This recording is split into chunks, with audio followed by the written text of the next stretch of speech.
Hello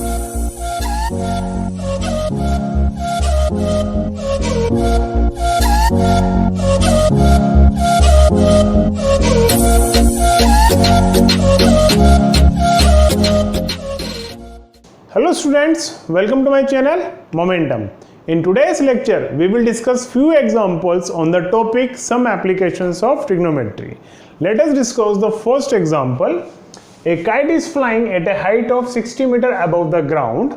The string attached to the kite is temporarily tied to a point on the ground. The inclination of the string with the ground is 60 degree.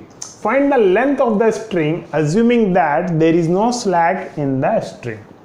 देखिए बेटा, जैसा कि मैंने आपको last class में बताया था, ये टॉपिक जो है बहुत इजी है और बहुत इंपॉर्टेंट टॉपिक है। इस टॉपिक के अंदर बेटा हमें सिंपली बहुत सिंपल काम करना है कि क्वेश्चंस को बहुत अच्छे से समझ के उसका एक प्रॉपर फिगर बनाना है। अगर हमारा फिगर एक्यूरेट बन गया बेटा, तो हमारा जो सॉल्यूशन आएगा वो परफेक्ट आएगा। ठीक है, सो आइए देखिए इस क्वेश्चन को समझें बेटा। एक काइट है, ठीक है, हम सब ने काइट उड़ाई हुई है, हम सबको काइट उड़ानी आती है। ठीक है, काइट क्या हो रहा है बेटा, जो ग्राउंड से 60 मीटर अबव हाइट पे है, ठीक है, और उसमें एक स्ट्रिंग बंधी हुई है, एक डोरी बंधी हुई है, जो क्या है बेटा, कोई एक इंक्लिनेशन पर है of an angle of 60 degree. ठीक है, मतलब ग्राउंड से उस स्ट्रिंग का जो एंगल है बेटा वो कितना डिग्री दे रखा है, 60 डिग्री दे रखा है। और हमें बोला गया है कि वो जो स्ट्रिंग है, ठीक है, जो काइट से बंधी हुई है और एक पॉइंट है ग्राउंड पे उससे बंधी हुई है, उस स्ट्रिंग की लेंथ हमें फाइंड आउट करनी है। यहाँ पे क्वेश्चन ने एक बात हमें क्या बोली है, एक अजम्पशन बोला है कि जो स्ट्रिंग है उसमें कोई भी स्लैक नहीं है, मतलब कहीं भी वो ढीली नहीं है, बिल्कुल टाइट खींची हुई है। ठीक है, ऐसा जनरली नहीं होता। ठीक है, इन रियल केस ऐसा नहीं होता, एक स्लैक जरूर होता है, बट क्वेश्चन को करने के लिए क्वेश्चन ने हमको एक इंफॉर्मेशन दे रखी है कि स्ट्रिंग में कोई भी स्लैक नहीं है। ठीक है, सो आइए देखिए इसका फिगर बनाते हैं हम। मान लेते हैं ये कोई काइट है और ये हमारा नीचे ग्राउंड है। ठीक है, अब ग्राउंड से काइट कितनी मीटर हाइट पर है, 60 मीटर हाइट पर है। नीचे हमने ग्राउंड मान लिया, let call it as A B. ठीक है, और इससे 60 मीटर हाइट पे हमारी एक काइट उड़ रही है, इसको हमने नाम दे दिया के। ओके, अब क्या बोला गया है, जो inclination of the string with the ground is 60 degree. अब इससे कहीं धागा बंधा हुआ है, अब इस धागे का ग्राउंड से जो इंक्लिनेशन है वो 60 डिग्री है। हम मान लेते हैं वो पॉइंट ए है, इस पॉइंट से यहाँ पे काइट में जो धागा बंधा हुआ है, डोरी बंधी हुई है, उसका एंगल जो है दैट इज 60 डिग्री। 60 डिग्री, ठीक है बेटा, ग्राउंड के साथ उसने बोला string with the ground is 60 degree. अब find the length of the string. अब हमें क्या फाइंड करना है बेटा, ये लेंथ हमें फाइंड आउट करनी है, let call it as x. ये लेंथ हमें फाइंड आउट करके बतानी है। ठीक है बेटा, आया फिगर समझ में। हमने एक ग्राउंड मान लिया, ठीक है, एक बेस मान लिया, ठीक है, ए बी, इससे 60 मीटर हाइट, और हाइट बेटा परपेंडिकुलर हाइट। ठीक है, परपेंडिकुलर हाइट पे एक काइट उड़ रही है, कितनी हाइट पे, 60 मीटर पे, और जो डोरी है, ठीक है, जो धागा है जो काइट से बंधा हुआ है वो 60 डिग्री का एंगल बना रहा है विद द ग्राउंड। सो हमें फाइंड करना है लेंथ ऑफ द स्ट्रिंग। अब देखिए बेटा, विद द गिवन इंफॉर्मेशन, ठीक है, मैंने आपको बताया कि इसमें हम ट्रिग्नोमेट्रिक रेशियोज का यूज करेंगे। ठीक है, हमारे पास 6 ट्रिग्नोमेट्रिक रेशियोज हैं। फिगर में जो इन्फॉर्मेशन है उस इन्फॉर्मेशन से हम आइडेंटिफाई करेंगे कि हम इसके अंदर कौन सा ट्रिग्नोमेट्रिक रेशियो अप्लाई करें। ठीक है, अब देखिए बेटा, ये एंगल, ये 90 डिग्री, ठीक है, तो इस इंफॉर्मेशन के हिसाब से जो हमें यहाँ इंफॉर्मेशन है, ये हाइपोटेन्यूज हो गया, इस एंगल के हिसाब से ये परपेंडिकुलर हो गया, ये बेस हो गया, तो हम कौन सा ट्रिग्नोमेट्रिक रेशियो यहाँ पे अप्लाई करें। परपेंडिकुलर और हाइपोटेन्यूज की इंफॉर्मेशन कौन देता है बेटा, साइन। ठीक है, sine theta is equals to perpendicular upon hypotenuse. ठीक है, सो आइए देखिए इस क्वेश्चन को हम करें जरा। लेट, स्टार्टिंग में हम बोल देते हैं बेटा, let K B the kite and A K B the string of length x metre. ठीक है, हमने क्या बोल दिया बेटा, काइट है के और स्ट्रिंग है ए के जिसकी लेंथ हमने मान ली x, ये हमें फाइंड आउट करनी है। Now sine theta equals to perpendicular upon hypotenuse, ये हम जानते हैं, ठीक है। तो साइन 60 डिग्री परपेंडिकुलर कौन होगा बेटा इसके हिसाब से, के बी, हाइपोटेन्यूज कौन होगा बेटा, K A. So that is equals to K B की वैल्यू बेटा 60 डिग्री और के ए की वैल्यू x, और साइन 60 है आप सभी को पता है बेटा √3/2। It implies x equals to 60 into 2 upon √3। इस √3 को रैशनलाइज कर लेते हैं बेटा, और 2 से 60 को मल्टीप्लाई करके 120, और √3 से रैशनलाइज कर रहे हैं, √3 ऊपर, और ये तो √3 था ही सही, ये एक √3 और हम लेके आए, सो ऊपर हो गया बेटा 120 इंटू √3 और नीचे हो गया 3, और 3 से ये कैंसिल 40 बार, we will get the answer as 40√3 metre. हमें x की वैल्यू क्या मिल गई बेटा, 40√3। अगर क्वेश्चन में आपको √3 की वैल्यू दे रखी है 1.732, 1.7 व्हाटएवर, ठीक है, तो हमें इसको 40 से मल्टीप्लाई करना कंपलसरी है। अगर उसने √3 की वैल्यू नहीं दी आपको, so it's up to you, it's optional कि आप उसकी वैल्यू जो √3 की वैल्यू होती है 1.732 उससे आप मल्टीप्लाई करना चाहें तो करें, नहीं तो आप यहीं पर ही छोड़ दें, ठीक है। अगर वैल्यू दी है क्वेश्चन है √3 की, तो डेफिनेटली आपको मल्टीप्लाई करना है, डेसिमल में आंसर लेके आना है, ठीक है। एल्स आप इसका आंसर यहीं पर ही छोड़ सकते हो 40√3। आप एक लास्ट में स्टेटमेंट लिखोगे, therefore the length of the string और required length of the string is 40√3 meter, ठीक है। जितना बड़ा सॉल्यूशन नहीं है बेटा, उससे काफी बड़ा तो क्वेश्चन है। क्वेश्चन को लिखने में इतना टाइम लगता है जितना उसका आधा टाइम भी सॉल्यूशन करने में नहीं लगता, ठीक है। और दैट्स नॉट एन इशू, आपको एग्जाम में क्वेश्चन नहीं लिखने हैं, आपको एग्जाम में सॉल्यूशन लिखना है। सो बहुत छोटा सॉल्यूशन होता है इन क्वेश्चंस का, बस आप क्वेश्चन अच्छे से समझ में आना चाहिए, ठीक है। सो नेक्स्ट एग्जांपल देखते हैं। An observer 1.5 metre tall is 28.5 metre away from a tower. The angle of elevation of top of tower from her eyes is 45 degree. What is the height of the tower. देखिए बेटा, question में इस बार हमको क्या दे रखा है कि एक टावर है, ठीक है, और एक ऑब्जर्वर है। ऑब्जर्वर की हमको हाइट दे रखी है 1.5 मीटर टॉल, ठीक है, और हमको एक टावर दे रखा है जो कि कितनी दूरी पर है, 28.5 मीटर अवे है ऑब्जर्वर से, और हमें फाइंड आउट करना है हाइट ऑफ द टावर। देखिए बेटा, मान लेते हैं ए बी ए ग्राउंड। अब इस ग्राउंड पे कहीं ना कहीं एक टावर खड़ा होगा, हमने ये मान लिया tower C B A tower on a ground, हमेशा परपेंडिकुलर ही होगा, ठीक है। नेक्स्ट क्वेश्चन में ऑब्जर्वर दे रखा है, हमने ऑब्जर्वर मान लिया, again observer is standing on the ground, ठीक है।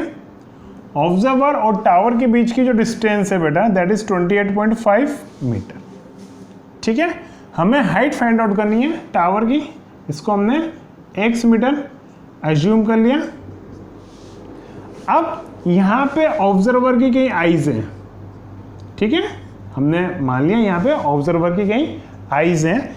इस आईज से क्या कह रहा है बेटा, angle of elevation of top of tower, ये टॉप है टावर का, सो यहां से angle of elevation of top of tower which is equals to 45 degree, ठीक है। एक ऑब्जर्वर है, एक टावर है, both are standing on a ground and they are 28.5 metre apart.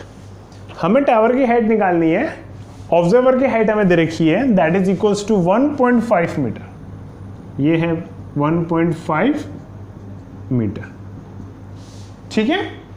अब हमें क्या करना है बेटा, इसमें हम क्या करते हैं, ये जो एंगल ऑफ एलिवेशन दे रखा है 45 डिग्री, इसको मैं पैरेलल ग्राउंड के आगे एक्सटेंड कर लेता हूँ, ठीक है। अगर ये बेटा 1.5 मीटर है तो डेफिनेटली ये भी 1.5 मीटर होगा।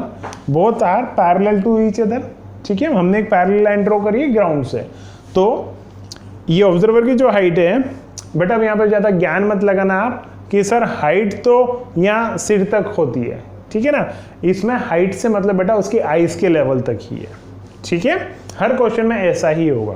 जैसे यहाँ पे क्वेश्चन ने बोला 1.5 मीटर जो हाइट है तो वो आइज के लेवल की हाइट है, तो यहाँ से लेके यहाँ तक ये जो हाइट हो जाएगी, ये जो गैप होएगा बेटा, ये होगा 1.5 मीटर,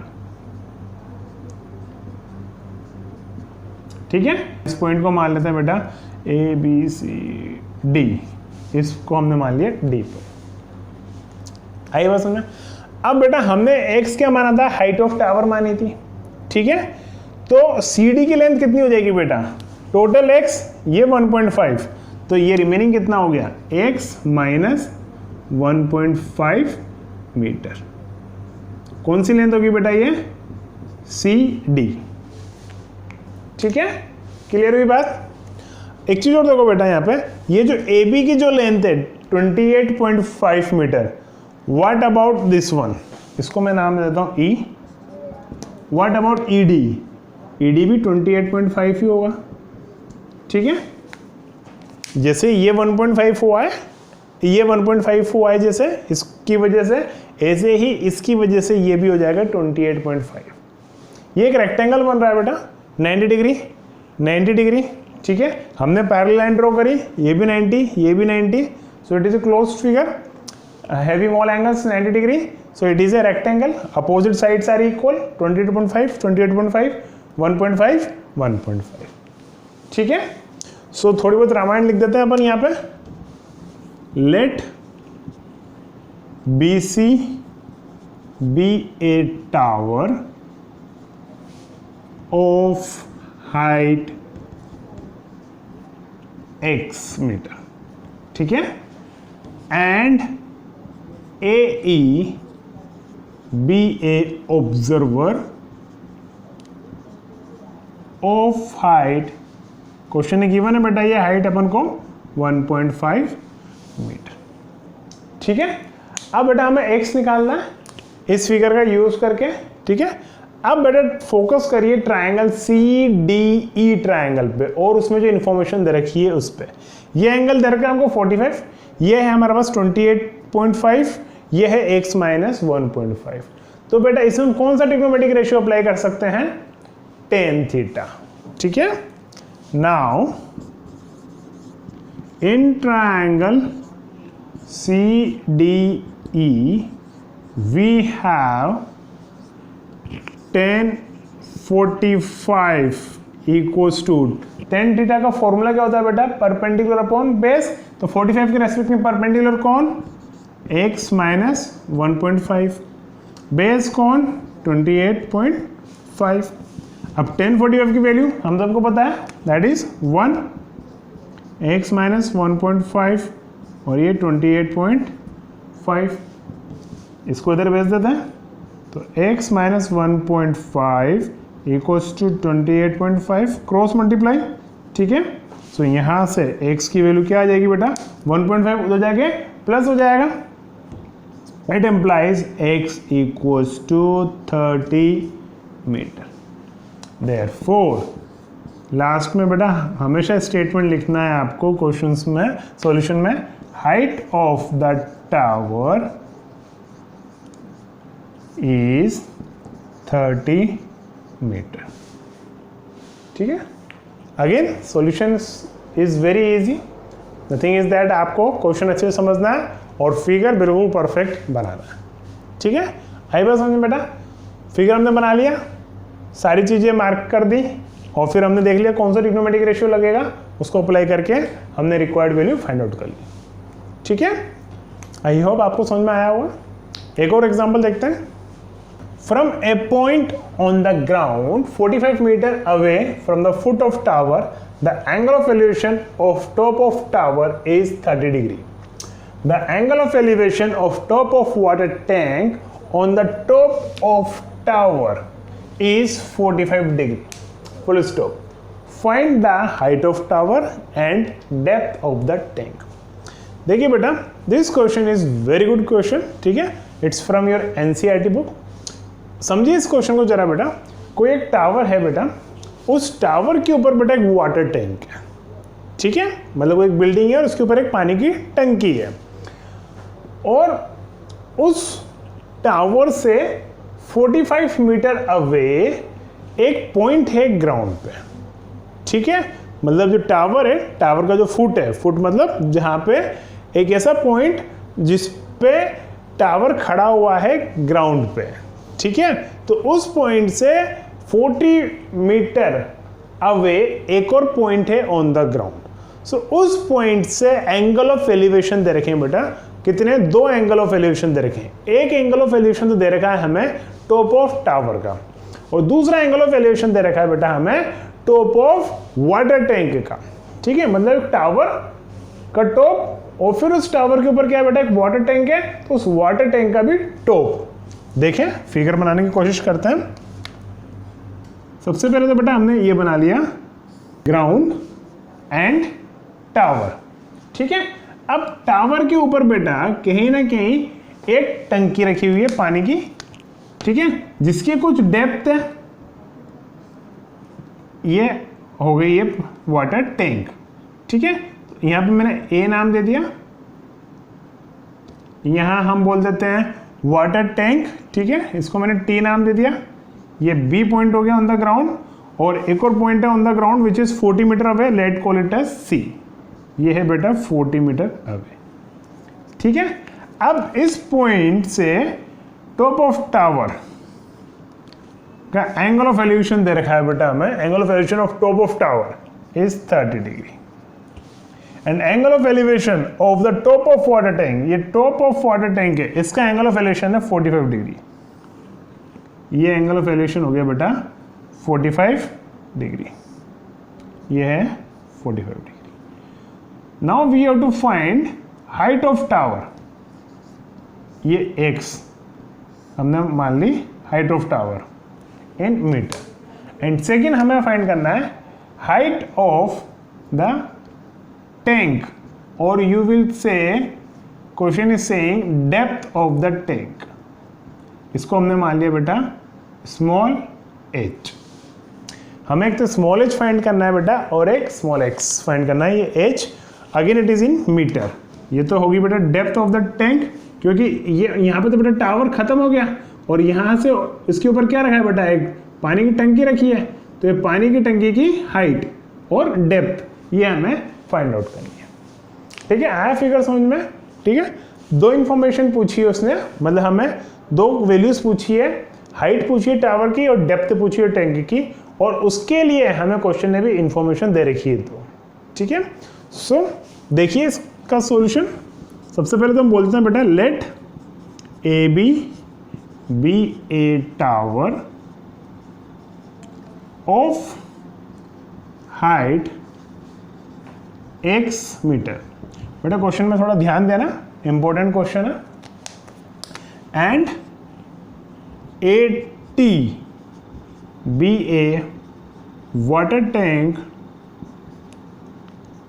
ऑफ डेप्थ, मतलब डेप्थ बोलो या हाइट बोलो कोई दिक्कत नहीं, ऑफ डेप्थ h मीटर, ठीक है। एंगल ऑफ एलिवेशन की बात फिगर में सब लिखी हुई है, और एक दूसरा पॉइंट है ग्राउंड के ऊपर 40 metre away from the foot of tower, ये भी मैंने आपको फिगर में दिखा रखा है। अब देखिए बेटा यहाँ पे हमारे पास 2 ट्रायंगल बन रहे हैं। सबसे पहला ट्रायंगल ए बी सी पकड़ेंगे, ए बी सी, जिसमें ये एंगल 30 डिग्री है, ये वैल्यू 40 है और ये x है। फिर दूसरा ट्रायंगल हम पकड़ेंगे बेटा ट्रायंगल टी बी सी, उसमें ये पूरा एंगल 45 डिग्री है, अगेन ये लेंथ बी सी x है, और टी बी कितना हो जाएगा बेटा h प्लस x, ठीक है। So let's start it now. सबसे पहले हम ट्रायंगल पकड़ते हैं ए बी सी।